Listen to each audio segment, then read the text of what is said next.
Well into the negatives this morning. I'm glad I put a diesel additive in.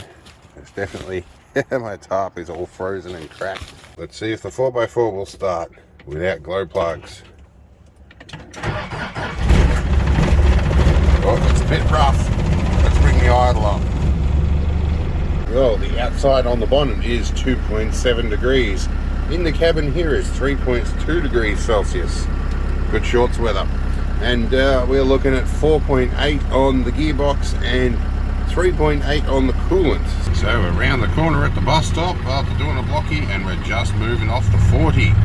And we're now looking at 15 on the coolant and 13 on the gearbox. Okay, so 16 or so minutes later, we're still just moving off the 40 temp. And our coolant is at 13 degrees and our gearbox is at 11. So it's going to be a little while before we warm up.